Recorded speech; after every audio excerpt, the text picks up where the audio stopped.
Assalamualaikum warahmatullahi wabarakatuh. Selamat pagi anak-anak. Selalu sehat ya. Semoga kita semua tetap diberi kesehatan sehingga tetap semangat belajar di rumah. Baiklah anak-anak, ketemu lagi dengan Bu Nuni. Hari ini kita akan belajar tentang tema 9 ya. Ya, nanti di sini kita akan belajar tentang benda-benda di sekitar kita. Sub tema 1. Jadi fokusnya nanti benda tunggal dan campuran. Nah, kita fokus pada pembelajaran IPA ya, tentang zat tunggal dan campuran. Nah, baiklah anak-anak, sebelum kita memulai pembelajaran, marilah kita berdoa dulu, baca suratul Fatihah. Kita tujukan pada Nabi besar Muhammad Shallallahu Alaihi Wasallam, pada Syekh Abdul Qadir Jailani, pada Bapak Ibu Guru Pendiri MI Islamiyah, Bapak Ibu Guru MI Islamiyah, anak-anak di rumah beserta keluarga. Tundukkan kepala ya, kita baca surat Al-Fatihah bersama-sama. A'udzu billahi minasyaitonir rajim. Bismillahirrahmanirrahim. Alhamdulillahi rabbil alamin. Ar-Rahmanir-Rahim. Maliki yaumiddin. Iyyaka na'budu wa iyyaka nasta'in. Ihdinas siratal mustaqim. Siratal ladzina an'amta 'alaihim ghairil maghdubi 'alaihim waladdallin. Rabbighfirli wa liwalidayya wa lil mu'minina amin. Raditu billahi rabba wa bil islami dina wa bi Muhammadin nabiyyan wa rasula.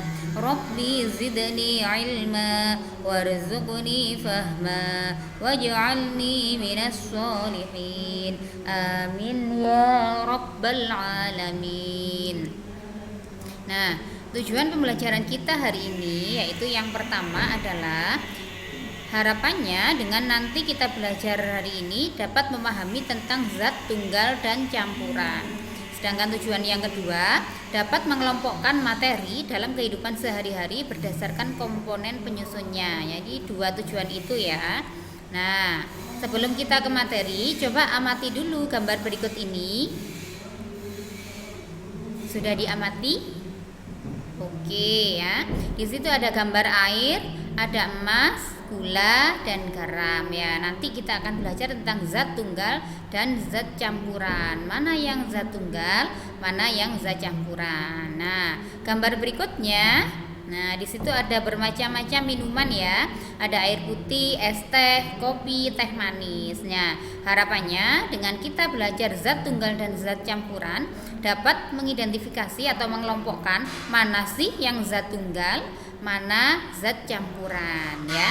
Nah, kita masuk pada materi. Materi kita yaitu ini tentang materi. Apa sih materi itu? Kalau dalam IPA ya, materi adalah segala sesuatu yang menempati ruang, namanya materi ya. Jadi materi itu bukan maksudnya materi pembelajaran, tapi di sini dalam ilmu IPA ya, materi adalah segala sesuatu yang menempati ruang ya, baik itu udara, baik itu asap, itu termasuk materi ya. Pokoknya yang bisa menempati ruang. Nah, materi di sini terbagi menjadi dua ya. Ada zat tunggal, ada zat campuran. Apa sih zat tunggal itu? Nah, di sini zat tunggal adalah zat yang tersusun dari satu jenis zat yang tidak dapat diuraikan lagi. Berarti zat itu benar-benar utuh ya, tersusun dari satu zat dan tidak dapat diuraikan lagi, namanya zat tunggal. Contohnya apa? Nah, di sini ada air suling atau air murni ya, memang betul-betul murni, tidak ada campurannya. Kemudian garam, gula, emas murni, biasanya emas murni ini 24 karat ya, dan besi, itu contoh zat tunggal. Nah, sedangkan zat campuran, apa sih yang dinamakan zat campuran? Nah, zat campuran di sini adalah hasil penggabungan dua atau lebih zat tunggal yang berbeda tanpa terjadi reaksi atau perubahan kimia. Jadi hanya penggabungan saja dari dua zat tunggal ya. Contohnya apa? Contohnya teh manis ya. Tahu pernah minum teh manis kan ya? Pernah. Tiap pagi Bu. Oh iya ya. Teh manis itu dinamakan zat campuran karena tersusun dari dua zat apa saja. Yang pertama tehnya, kemudian airnya, kemudian gulanya. Nah, itu yang dimaksud zat campuran. Jadi tersusun atau hasil penggabungan dari dua zat atau lebih ya. Jamu kunyit asam ya, campuran dari air, kemudian kunyit, kemudian gula ya. Gado-gado apalagi ya, campur baur, ada lontongnya, ada sayur, ada wortel, ada bumbunya, apalagi lebih nikmat sambalnya ya. Dan udara pun juga disebut zat campuran. Kenapa? Karena udara itu ada oksigen, karbon dioksida, nitrogen ya, sehingga dikatakan zat campuran. Nah, zat tunggal lebih paham ya. Zat tunggal adalah materi yang memiliki susunan penyusun yang tidak mudah diubah dan memiliki komposisi yang tetap. Artinya zat itu tersusun atas dirinya sendiri, tunggal ya. Nah, di sini zat tunggal ada dua. Di sini ada unsur, ada senyawa. Nah, ini yang harus tahu dan harus bisa membedakan antara unsur dan senyawa. Apa unsur itu? Nah, di sini unsur itu termasuk zat tunggal yang tidak dapat diuraikan menjadi zat lain. Ya, berarti tetap benar-benar unsur ya. Benar-benar zat tersusun dari dirinya sendiri itu. Kemudian kalau senyawa adalah zat yang dibentuk dari jenis unsur yang saling terkait secara kimia dan memiliki komposisi yang tetap. Nah, bedanya kalau unsur tidak dapat diuraikan, tapi kalau senyawa itu dibentuk dari berbagai jenis unsur yang saling terkait ya. Lebih singkatnya nanti lebih pahamnya kita lihat contoh-contohnya ya. Nah, di sini ada beberapa contoh unsur dan senyawa. Unsur ada dua, dibagi dua, ada unsur logam, ada unsur non logam. Nah, kalau logam sudah jelas ya. Contohnya apa? Emas, besi, dan perak. Kalau non logam contohnya ada oksigen, nitrogen, karbon dioksida, dan hidrogen ya. Jadi logam itu betul-betul benda padat ya. Ada emas, besi, perak. Kalau non logam ini tergolong udara, yaitu ada oksigen, nitrogen, karbon dioksida, dan hidrogen. Nah, kalau senyawa ya, tadi ada unsur, ada senyawa. Ini senyawa terdiri dari beberapa unsur, sehingga senyawa dapat diuraikan menjadi unsur-unsur dengan proses tertentu. Kalau unsur hanya satu saja, tapi kalau senyawa beberapa unsur ya. Nah, contoh senyawa di sini adalah air ya. Ada gula, ada garam ya. Tapi komponen susunannya adalah zat yang sama ya. Air, gula, dan garam. Nah, zat campuran campuran ini dibedakan menjadi dua, ada campuran homogen dan heterogen. Kalau zat tunggal tadi juga dua, ada unsur, ada senyawa. Kalau campuran ada homogen, ada heterogen. Apa itu homogen? Apa itu heterogen? Kita bahas satu-satu ya. Homogen ini adalah campuran yang memiliki bagian-bagian penyusun yang tidak dapat dibedakan lagi ya. Contohnya adalah campuran air dengan gula, campuran air dengan teh. Nah, itu sama ya, homogen ini tercampur sempurna ya. Kalau heterogen, campuran yang memiliki bagian-bagian penyusun yang masih dapat dibedakan satu sama lain ya. Kalau heterogen ini tidak tercampur sempurna, kalau homogen tercampur sempurna.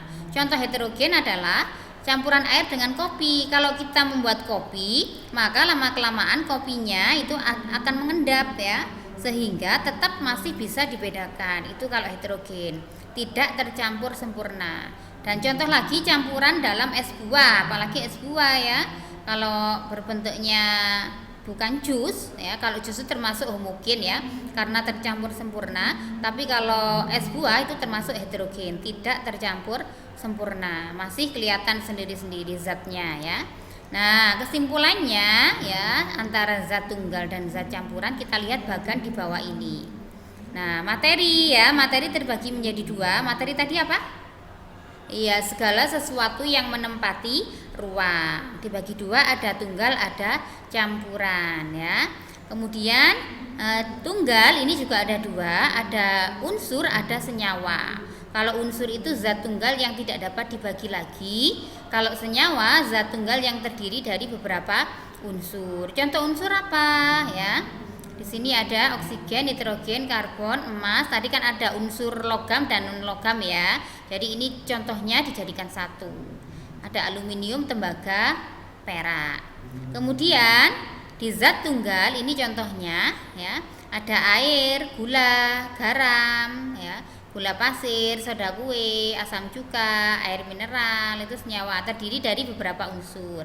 Nah, sedangkan campuran, zat campuran ada homogen, ada heterogen. Kalau homogen ini campurannya itu tercampur sempurna ya, jadi satu, benar-benar jadi satu. Contohnya udara, larutan teh ya, benar-benar menyatu, minuman soda. Kemudian heterogen contoh yaitu campuran yang tercampur secara tidak sempurna. Contohnya es teh manis, kopi manis, es sirup dan coklat ya. Tidak tercampur sempurna artinya kalau kita membuat kopi berarti kopinya itu mengendap ya, masih bisa dibedakan ya zatnya ya. Mungkin itu kesimpulannya ya. Semoga pembelajaran hari ini dapat bermanfaat bagi kita semua. Kita akhiri, sebelum kita akhiri Bu Nuni tutup, kita baca doa ya, baca wal asri bersama-sama. A'udzu billahi minasyaitonir rajim. Bismillahirrahmanirrahim. Wal 'asr. Innal insana lafi khusr illa alladzina amanu wa 'amilus solihati wa tawasaw bil haqqi wa tawasaw bis sabr. Walhamdulillahi rabbil alamin. Sekian dulu dari Bu Nuni. Bu Nuni ucapkan terima kasih atas perhatiannya, dan jangan lupa ya like dan subscribe-nya ya. Dan harapan Bu Nuni tetap semangat belajar di rumah ya, dan jaga kesehatan. Semoga kita semua selalu dilindungi. Dan Bu Nuni ucapkan wassalamualaikum warahmatullahi wabarakatuh.